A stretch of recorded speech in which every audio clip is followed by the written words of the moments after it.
should be coal miners. I mean, if we are angry, we'll draw our swords. Yeah, well, your life, you'll only draw your neck out of the hangman's collar. I can hit quickly if I'm motivated.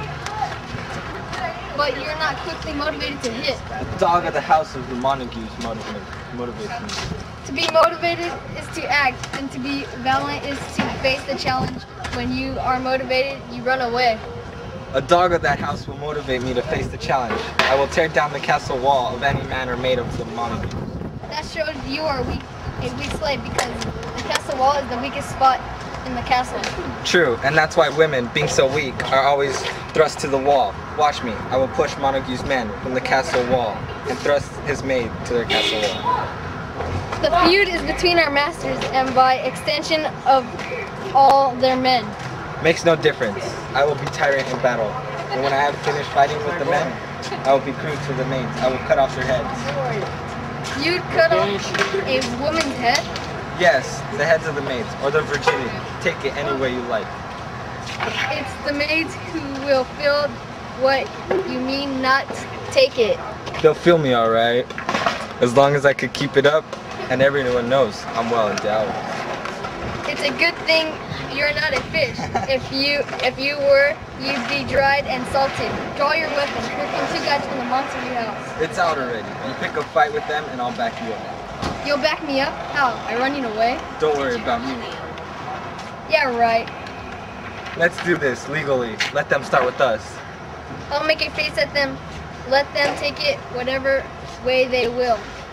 No, before they start, I'll give them the finger, which is a disgrace if they don't respond. Hey! Did you just give me the finger, sir? I did give the finger, sir. Did you give the finger to us, sir? Is it legal if I say yes? No, sir, I did not give the finger to you, but I did give the finger. Are you picking a fight with us, sir? Fight, sir? No, sir. But if you do fight, sir, then I will fight you. I work for as good as a man as you. No better? Well, sir. Say better. Here comes one of the Capulet relatives. Yes, better, sir. You're a liar. Draw your swords if you are a man, Gregory. Remember, your best shot.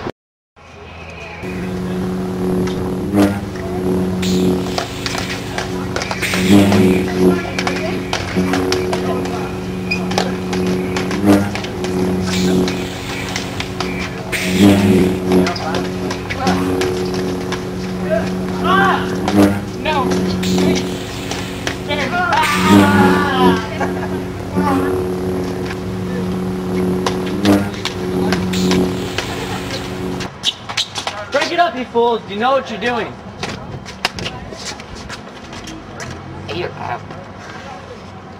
What is your sword out among these stupid servants? Turn even, Volio. It's your debt.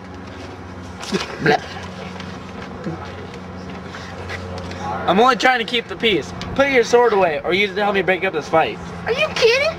Your sword is out. You talk about peace. I hate that word. As much as I hate him, all the Montagues and you. Fight me, silly.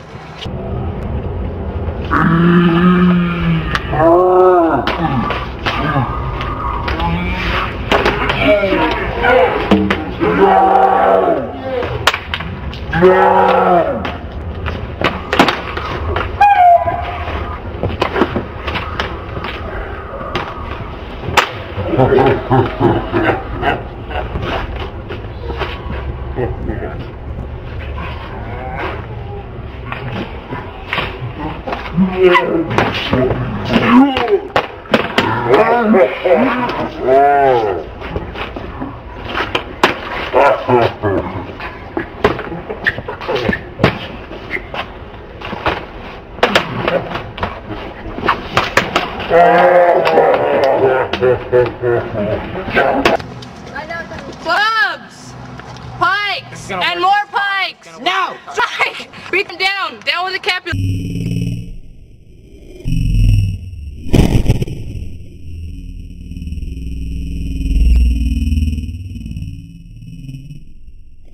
What's going on? Give me my long sword. Hey! You need a crutch, Where do you want a sword? My sword, I say, oh Montague, is out there. My waves his blade and Bye to me. You are a villain, Capulet. Don't hold back. Just let 1 foot to fight.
Who started it this time? Speak, nephew. Where were you when it started? The servants of Capulet and your servants were fighting before I got there. I drew my sword to separate them. As soon as I did, the fiery Tybalt, with his sword already out, which he shouted defiant words in my ears.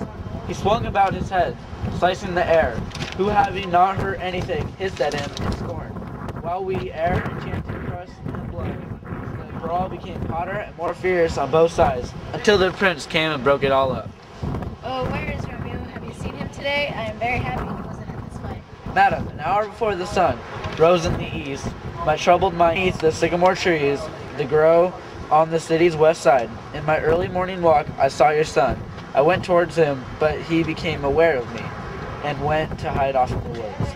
I thought he was feeling the way I was. Many people are the busiest when they're alone. Keep on without worrying about him. And I gladly walked away, who gladly fled from me.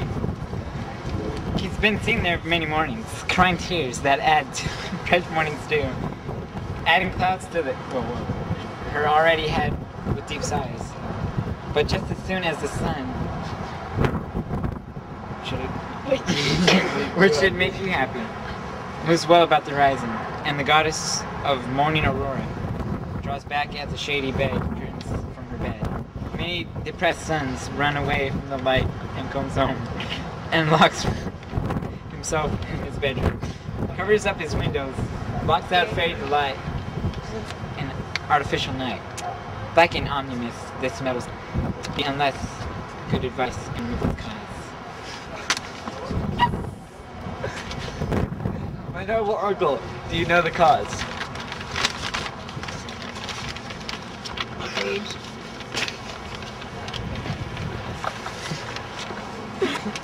I don't know, and he won't tell me. Have you questioned him at all? No?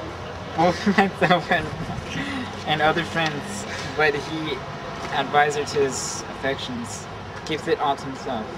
I will not say how true, but to himself not written so close, so far from every life he leaves to the end, or dedicate his beauty to the sun. If we could figure out why he's so unhappy, I think we can try. Yeah, he is coming. Please step aside. I'll get him to talk to.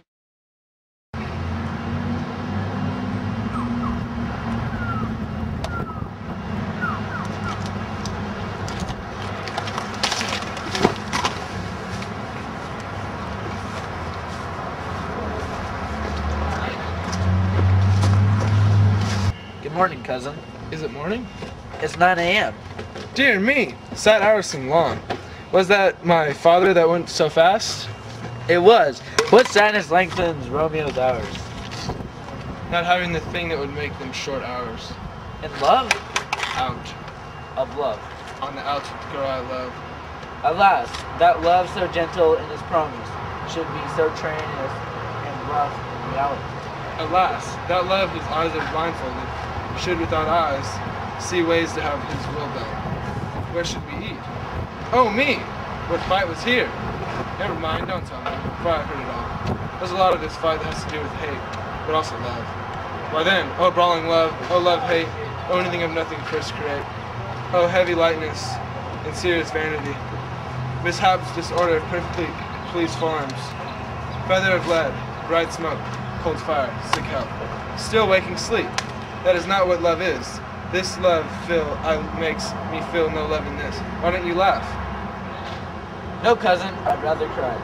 Good heart, at what? At your good heart's oppression. Why? That is love's transgression. My own griefs lie heavy in my own heart, which you will take over to have it paired. With more grief of your own, this love that you have shown, adds more grief to mine to mine which is already too much. Love is like smoke rising with clouds of sighs, being cleansed, a fire sparkling in lovers' eyes, being vexed, a sea nourished with lovers' tears. What else is it? A madness most discreet, a choking acid, a preserving sweet.